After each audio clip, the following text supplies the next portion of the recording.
প্রথম আলোর অডিও সংবাদে স্বাগত। আমি এস আল আরেফিন জানিয়ে দিচ্ছি দিনের প্রধান খবরগুলি। চট্টগ্রাম বিভাগে গত ৫ দিনের অতিবৃষ্টি, পাহাড়ি ঢল ও পাহাড় ধসের দুর্যোগে এ পর্যন্ত ৩০ জনের মৃত্যুর তথ্য দিয়েছে দুর্যোগ ব্যবস্থাপনা ও ত্রাণ মন্ত্রণালয়। মন্ত্রণালয় বলছে, দুর্গত এলাকার মানুষের জন্য সরকারের পক্ষ থেকে নগদ অর্থ, চাল ও শিশু খাদ্য বাবদ জরুরি ত্রাণ বরাদ্দ দেওয়া হয়েছে। ৯ জুলাই দুর্যোগ ব্যবস্থাপনা ও ত্রাণ মন্ত্রণালয়ের পক্ষ থেকে চট্টগ্রাম বিভাগের ক্ষয়ক্ষতি ও জেলা প্রশাসনের নেওয়া পদক্ষেপের সর্বশেষ প্রতিবেদন প্রকাশ করা হয়। এতে বলা হয়, দুর্যোগে সবচেয়ে বেশি প্রাণহানি ঘটেছে কক্সবাজারে, সেখানে ১৯ জনের মৃত্যু হয়েছে। এছাড়া চট্টগ্রাম ও বান্দরবান জেলায় ৫ জন করে এবং রাঙামাটি জেলায় ১ জনের মৃত্যু হয়েছে। বন্যা ও পাহাড় ধসের ঝুঁকিতে থাকা মানুষদের জন্য ৫ জেলায় মোট ১,৪২৭টি আশ্রয় কেন্দ্র প্রস্তুত করা হয়েছে।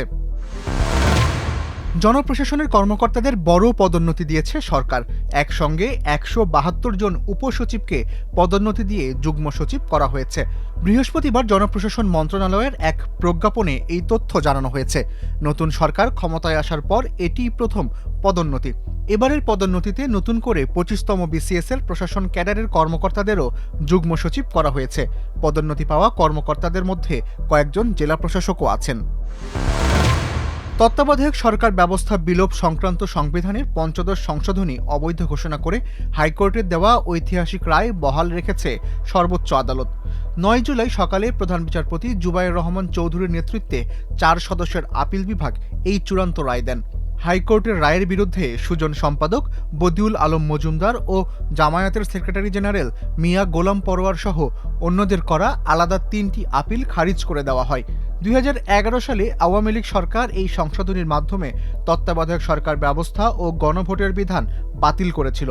তবে ২০২৪ সালের গণ অভ্যুত্থানের পর এই সংশোধনীর বৈধতা চ্যালেঞ্জ করে রিট করা হলে ১৭ ডিসেম্বর হাইকোর্ট তত্ত্বাবধায়ক সরকার বাতিলের ধারাগুলো অবৈধ ঘোষণা করেন।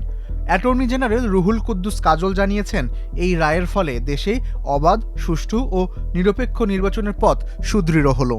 আগামী সংসদ নির্বাচন তত্ত্বাবধায়ক সরকারের অধীনে অনুষ্ঠিত হবে বলে জানিয়েছেন আইনমন্ত্রী মোহাম্মদ আসাদুজ্জামান। সচিবালয়ে রায়ের প্রতিক্রিয়া জানাতে গিয়ে আইনমন্ত্রী সাংবাদিকদের প্রশ্নের জবাব দেন। আগামী জাতীয় সংসদ নির্বাচন তত্ত্বাবধায়ক সরকারের অধীন হবে কিনা সে বিষয়ে আইনমন্ত্রীর কাছে জানতে চেয়েছিলেন সাংবাদিকরা। জবাবে আইনমন্ত্রী বলেন, এটা আমাদের রাজনৈতিক অঙ্গীকার। তত্ত্বাবধায়ক সরকার বিএনপির আন্দোলনের ফসল। ইরানের প্রয়াত সর্বোচ্চ নেতা আয়াতুল্লাহ আলী খামেনির দাফন প্রক্রিয়া শুরু হয়েছে। তার জন্মস্থান মাশহাদ শহরে শিয়া মুসলমানদের ইমাম রেজার মাজারে বৃহস্পতিবার তাঁকে চিরনিদ্রায় শায়িত করা হচ্ছে। এর আগে ইরাক থেকে উড়োজাহাজে করে তার মরদেহ মাশহাদে আনা হয়। খামেনির দাফন প্রক্রিয়াকে কেন্দ্র করে সকাল থেকেই মাশহাদের রাজপথে লাখো মানুষের ঢল নামে। মরদেহের কফিন আসার অপেক্ষায় থাকা ক্ষুব্ধ জনতা মার্কিন প্রেসিডেন্ট ডোনাল্ড ট্রাম্পের উপর চরম প্রতিশোধ নেওয়ার দাবিতে বিক্ষোভ শুরু করেন। এর আগে গত এক সপ্তাহে খামেনি ও তার সঙ্গে নিহত পরিবারের অন্য ৪ সদস্যের মরদেহ ইরান ও ইরাকের বিভিন্ন নগরীতে নিয়ে যাওয়া হয়। তেহরান, কোম এবং ইরাকের নাজাফ ও কারবালার প্রতিটি জানাজায় লাখ লাখ মানুষ অংশ নেন। এই ছিল আজকের মতো। প্রথম আলোর অডিও সংবাদ শুনুন আমাদের ইউটিউব চ্যানেল, ফেসবুক পেজ ও প্রথমআলো.com-এ।